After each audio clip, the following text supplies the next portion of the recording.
సాధారణంగా ఈ మహానాడు అయితేనే మహానాడు ముందు రోజు కూడా చాలా వర్షం పడింది.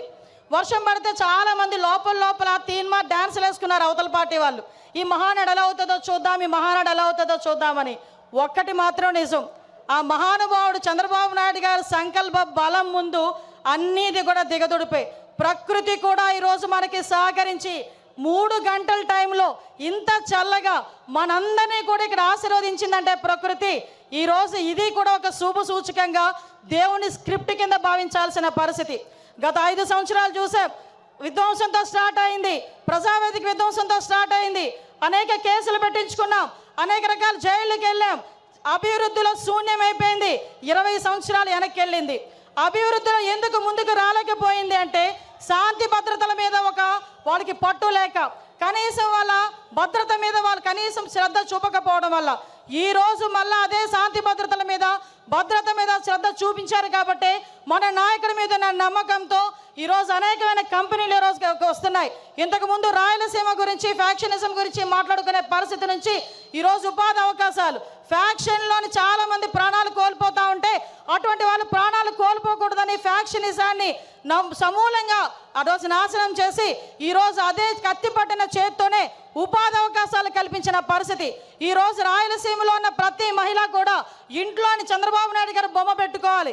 ఎందుకనంటే ఏ రోజైనా కత్తి పట్టిన మగవాడు బయటికి వెళ్తే మళ్ళా తిరిగి ప్రాణాలతో వస్తాడో రాడో తెలియని పరిస్థితి నుంచి ఈ రోజు నా భర్త క్షేమంగా వస్తాడు, తిరిగి డబ్బులు తీసుకొని వస్తాడని ధైర్యంగా ఉండే పరిస్థితిని ఈరోజు తీసుకొచ్చాం.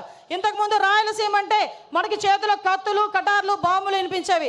కానీ ఈరోజు రాయలసీమ అంటే ఒక కియా, రాయలసీమ అంటే ఒక శ్రీ సిటీ, రాయలసీమ అంటే ఒక హీరో కంపెనీ, ఇలాంటి కంపెనీలు అనేకం కనిపించే పరిస్థితి ఈరోజు మనందరికీ కూడా కనిపించే పరిస్థితి కనిపిస్తూ ఉంది. పెట్టుకోవాలి, ఎందుకనంటే ఏ రోజైనా కత్తి పట్టిన మగవాడు బయటికి వెళ్తే మళ్ళా తిరిగి ప్రాణాలతో వస్తాడో రాడో తెలియని పరిస్థితి నుంచి ఈ రోజు నా భర్త క్షేమంగా వస్తాడు, తిరిగి డబ్బులు తీసుకొని వస్తాడని ధైర్యంగా ఉండే పరిస్థితిని ఈరోజు తీసుకొచ్చాం. ఇంతకుముందు రాయలసీమ అంటే మనకి చేతిలో కత్తులు, కటార్లు, బాంబులు వినిపించేవి. కానీ ఈరోజు రాయలసీమ అంటే ఒక కియా, రాయలసీమ అంటే ఒక శ్రీ సిటీ, రాయలసీమ అంటే ఒక హీరో కంపెనీ, ఇలాంటి కంపెనీలు అనేకం కనిపించే పరిస్థితి ఈరోజు మనందరికీ కూడా కనిపించే పరిస్థితి కనిపిస్తూ ఉంది. నేను ఒకటే చెప్తున్నా, నిన్న ఒకే ఒక విషయం చెప్పి ముగిస్తా. పెద్దలందరూ ఉన్నారు. నిన్న ఏదైతే మహానాడులో గౌరవ్ లోకేష్ గారు చేసిన 6 శాసనాలు, నిజంగా ఏదైతే చంద్రబాబు నాయుడు గారు కలలు కంటున్న 2047 స్వర్ణాంధ్రకి ఈరోజు కడప మహానాడు వేదికగా ఈ 6 శాసనాలు కూడా ప్రథమ భూమిక వహించబోతున్నాయి. ఇవే పునాది కాగబోతున్నాయి. ఈ కార్యకర్తలే అధినేత అని చెప్పిన పరిస్థితి ప్రపంచంలో ఏ పార్టీకి లేదు. ధైర్యంగా, గర్వంగా నేను తెలుగుదేశం పార్టీ కార్యకర్తనని చెప్పుకొని తిరిగే పరిస్థితులు ఈరోజు ఉన్నాయి. ఒకటే ఒక విషయం చెప్తున్నా, మొన్న రీసెంట్గా నేను ఒక ఫ్లైట్లో వస్తా ఉంటే ఒక పెద్ద మనిషి, ఒక వ్యాపారవేత్త నాకు కనిపించారు. ఏంటి సార్, ఎలా ఉంది సార్ అంటే, అమ్మ రక్షించారు మీరందరూ కూడా ఎన్డీఏ కూటమిని గెలిచి. ఎందుకంటే 2018లో నేను శంకుస్థాపన చేశా, 19లో నేను ఫ్యాక్టరీ పెట్టాలని వెళ్తే పార్ట్నర్షిప్ అడిగారమ్మా.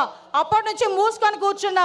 మళ్ళా చంద్రబాబు నాయుడు గారు వచ్చిన తర్వాత ఫ్యాక్టరీ మళ్ళీ ఓపెన్ చేశారని చెప్పే పరిస్థితి.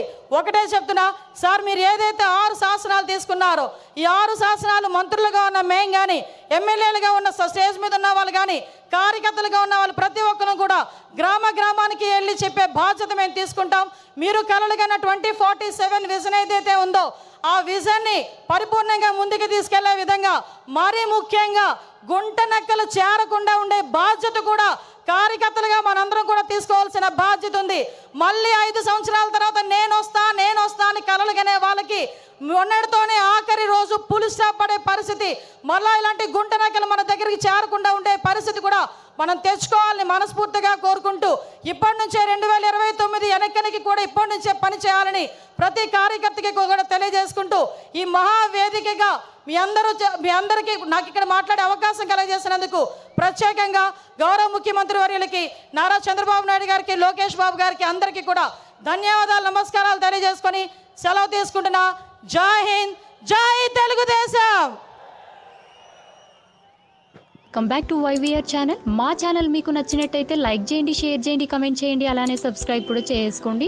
పక్కనే ఉన్న బెల్ ఐకాన్ని మాత్రం క్లిక్ చేయకుండా మర్చిపోవద్దు. ఎందుకు అంటే మేము పెట్టే ప్రతి వీడియో కూడా మీకు నోటిఫికేషన్ రూపంలో వస్తుంది. అండ్ ఈ ఛానల్ని మీరు సబ్స్క్రైబ్ చేసుకోవడమే కాకుండా 10 మందికి షేర్ చేయండి, సబ్స్క్రైబ్ చేసుకోమని చెప్పండి.